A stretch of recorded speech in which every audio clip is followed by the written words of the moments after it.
Dans cette vidéo, vous allez découvrir les origines du mythe d'Ulysse.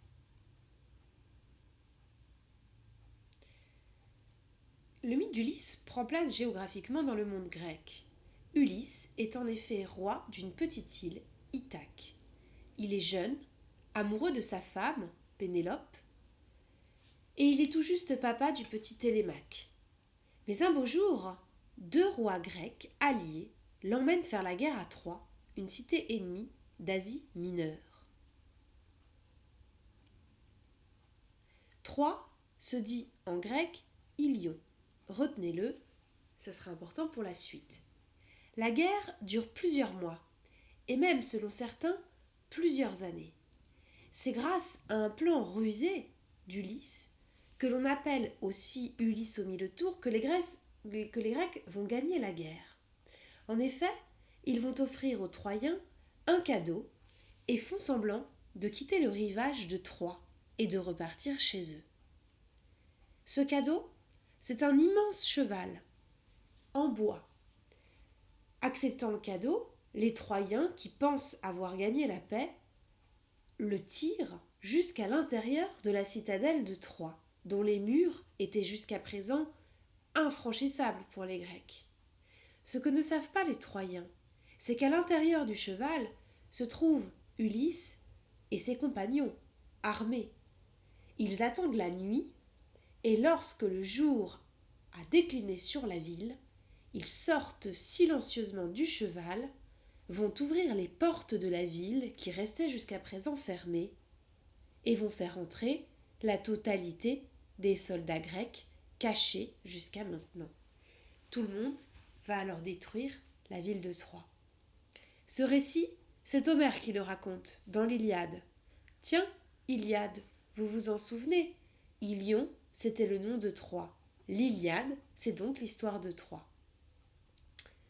La guerre finie, Ulysse décide de rentrer à Ithaque, avec les compagnons qu'il avait emmenés avec lui, à Troie. Mais tout ne se passe pas comme prévu. Les mers de la Méditerranée et de la mer Égée sont terribles.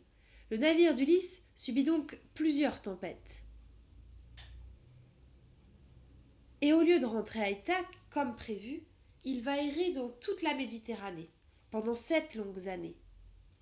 Cette errance, c'est Homère toujours qui raconte. Dans l'Odyssée, Odysseus en grec, ça signifie Ulysse.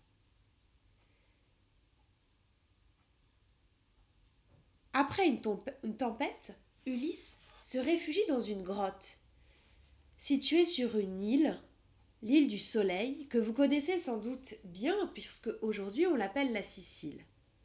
Il se réfugie donc dans une grotte qui est celle du cyclope Polyphème. Un cyclope, c'est un homme géant qui n'a qu'un seul œil au milieu du front.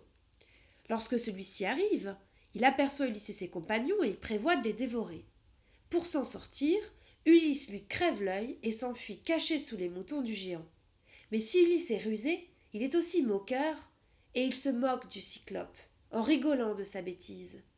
C'est cela qui met très en colère le père de Polyphème, Poséidon, le dieu des mers, qui contrôle donc les tempêtes.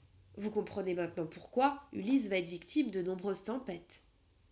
En tout, il va errer pendant presque 20 ans depuis son départ d'Ithaque. Pendant ce temps, Pénélope, restée sur l'île, doit affronter les prétendants qui cherchent à la forcer au mariage pour pouvoir devenir roi eux aussi. Mais Pénélope est aussi rusée que son mari, et pour gagner du temps, elle promet d'épouser l'un des prétendants sitôt son travail de tissage fini. Mais la nuit, elle se relève et défait tout le tissage qu'elle a fait durant la journée. Au terme de ces longues années d'errance, Ulysse s'approche enfin d'Ithaque. Il aborde le rivage des Phéaciens. Mais il a perdu ses compagnons. Il est seul, nu, sans armes. Il a tout perdu, y compris sa dignité. Il est recueilli par la fille du roi des Phéaciens, Nausicaa, qui l'emmène au palais de son père. En Grèce, on doit toujours recevoir un étranger, même s'il est comme Ulysse, bien peu vêtu et abîmé par la vie. Alors le roi des Phéaciens l'invite à un grand banquet pour célébrer son hôte. Il réunit des jeunes gens qui dansent au son de la lyre de l'Aède.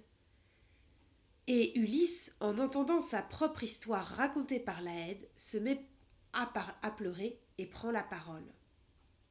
Il finira par rentrer à Ithaque.